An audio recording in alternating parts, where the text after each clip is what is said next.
Assalamualaikum warahmatullahi wabarakatuh. Perkenalkan, nama saya Nuraini Hasana dari Fakultas Ekonomi Bisnis, Program Studi Manajemen Universitas Mercubuana, tahun 2020. Saya akan menjelaskan materi mengenai etika organisasi. Berikut pemaparannya. Etika organisasi. Istilah etika berasal dari bahasa Yunani, yaitu ethos, yang berarti watak atau kebiasaan.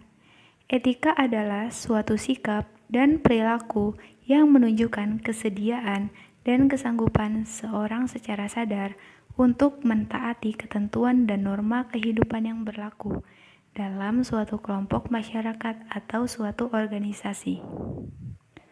Organisasi adalah sebuah wadah untuk sekelompok orang yang bekerja sama secara rasional dan sistematis, yang terpimpin atau terkendali untuk mencapai tujuan tertentu dengan memanfaatkan sumber daya yang ada di dalamnya.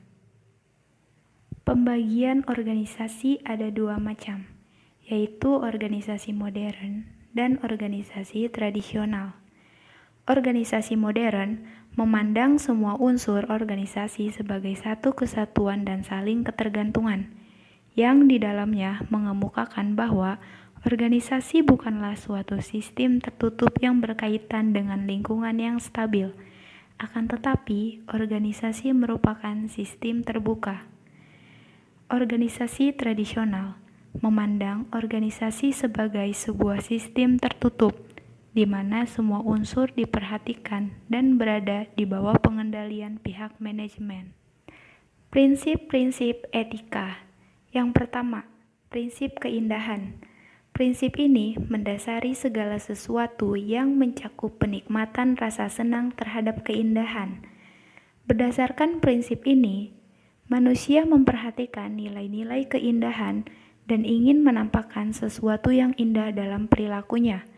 Misalnya dalam berpakaian, penataan ruang, dan sebagainya, sehingga membuatnya lebih bersemangat untuk bekerja. Kemudian yang kedua yaitu prinsip persamaan. Setiap manusia pada hakikatnya memiliki hak dan tanggung jawab yang sama, sehingga muncul tuntutan terhadap persamaan hak antara laki-laki dan perempuan, persamaan ras, serta persamaan dalam berbagai bidang lainnya. Prinsip ini melandai perilaku yang tidak diskriminatif atas dasar apapun.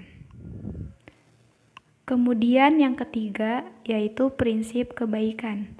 Prinsip ini mendasari perilaku individu untuk selalu berupaya berbuat baik dalam berinteraksi dengan lingkungannya. Prinsip ini biasanya berkaitan dengan nilai-nilai kemanusiaan, seperti hormat menghormati, kasih sayang, membantu orang lain, dan sebagainya. Manusia pada hakikatnya selalu ingin berbuat baik, karena dengan berbuat baik, manusia akan dapat diterima oleh lingkungannya. Penyelenggaraan pemerintah dan pelayanan yang diberikan kepada masyarakat sesungguhnya bertujuan untuk menciptakan kebaikan bagi masyarakat. Kemudian yang keempat, yaitu prinsip keadilan. Pengertian keadilan adalah kemauan yang tetap dan kekal untuk memberikan kepada setiap orang apa yang semestinya mereka peroleh. Oleh karena itu, prinsip ini mendasari seseorang untuk bertindak adil dan proporsional serta tidak mengambil sesuatu yang menjadi hak orang lain. Kemudian yang kelima, prinsip kebebasan. Kebebasan dapat diartikan sebagai keleluasaan individu untuk bertindak atau tidak bertindak sesuai dengan pilihannya sendiri. Dalam prinsip kehidupan dan hak asasi manusia, setiap manusia mempunyai hak untuk melakukan sesuatu sesuai dengan kehendaknya sendiri, sepanjang tidak merugikan atau mengganggu hak orang lain. Oleh karena itu, setiap kebebasan harus diikuti dengan tanggung jawab, sehingga manusia tidak melakukan tindakan yang semena-mena kepada orang lain. Kemudian yang keenam yaitu prinsip kebenaran. Kebenaran biasanya digunakan dalam logika keilmuan yang muncul dari hasil pemikiran yang logis dan rasional. Kebenaran harus dapat dibuktikan dan ditunjukkan agar kebenaran itu dapat diyakini oleh individu dan masyarakat. Tidak semua kebenaran dapat diterima sebagai suatu kebenaran apabila belum dapat dibuktikan. Dimensi etika dalam organisasi. Nilai-nilai etika dalam suatu organisasi dituangkan dalam aturan atau ketentuan hukum, baik tertulis maupun tidak tertulis. Aturan ini mengatur bagaimana seseorang harus bersikap atau berperilaku dengan orang lain di dalam suatu organisasi dan dengan masyarakat di lingkungan organisasi tersebut. Cukup banyak aturan dan ketentuan dalam organisasi yang mengatur struktur hubungan individu atau kelompok dalam organisasi, serta dengan masyarakat di lingkungannya, sehingga menjadi kode etik atau pola pikir perilaku anggota organisasi yang bersangkutan. Pertama, birokrasi. Menurut teori ini, ciri organisasi yang ideal yang sekaligus menjadi nilai-nilai perilaku yang harus dianut oleh setiap anggota organisasi adalah: pertama, adanya pembagian kerja. Kedua, hierarki wewenang yang jelas. Ketiga, prosedur seleksi yang formal. Keempat, aturan dan prosedur kerja yang rinci. Dan yang terakhir adalah hubungan yang tidak didasarkan atas hubungan pribadi. Kedua, prinsip manajemen organisasi.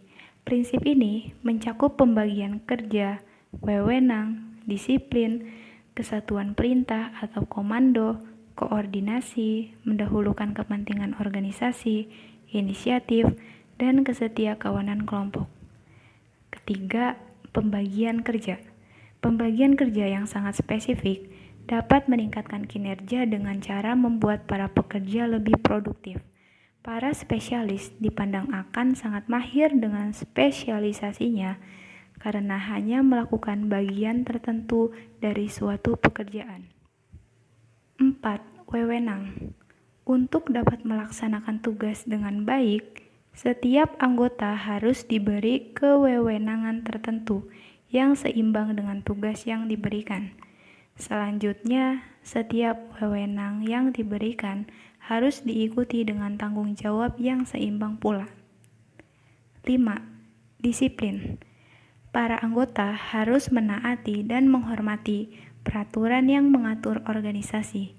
Disiplin yang baik merupakan hasil dari kepemimpinan yang efektif, saling pengertian yang jelas antara pimpinan dan para anggota tentang peraturan organisasi, serta penerapan sanksi yang adil bagi yang melanggar peraturan tersebut. 6. Kesatuan perintah. Setiap anggota hanya menerima perintah dari satu orang atasan. Tidak boleh terjadi ada dua nahkoda dalam satu kapal. 7. Pembentukan etika dalam pemerintah. Nilai-nilai perilaku yang ditunjukkan oleh individu sangat dipengaruhi oleh nilai-nilai yang dianut oleh individu tersebut, serta nilai-nilai yang berlaku dan berkembang dalam organisasi, yang kemudian menjadi suatu kebiasaan yang berakumulasi menjadi budaya yang akan dianut oleh organisasi tersebut. Interaksi individu dalam organisasi. Pertama, menghargai setiap individu dalam organisasi, menunjukkan sikap sopan santun, serta membangun penghargaan pribadi. Kedua, membangun komitmen dan menunjukkan perlakuan yang sama kepada semua individu dalam organisasi, tanpa melihat ras, warna kulit, agama, asal-usul, hambatan fisik atau mental, gender, dan usia.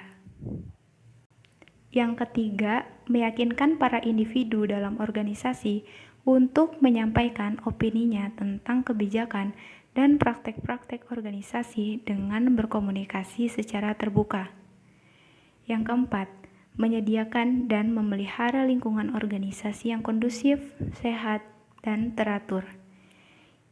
Yang kelima, membuat para anggota dalam organisasi mendapatkan informasi tentang kebijakan, rencana, dan kemajuan organisasi lewat komunikasi yang teratur. Yang keenam, memberi peluang yang rasional kepada individu dalam organisasi, konsisten dengan misi dan visi organisasi untuk mengikuti pelatihan agar menjadi individu yang kompeten pada pekerjaannya. Yang ketujuh, tidak boleh memaksa, mempengaruhi, dan melarang keterlibatan individu dalam memberikan kontribusi di dalam organisasi.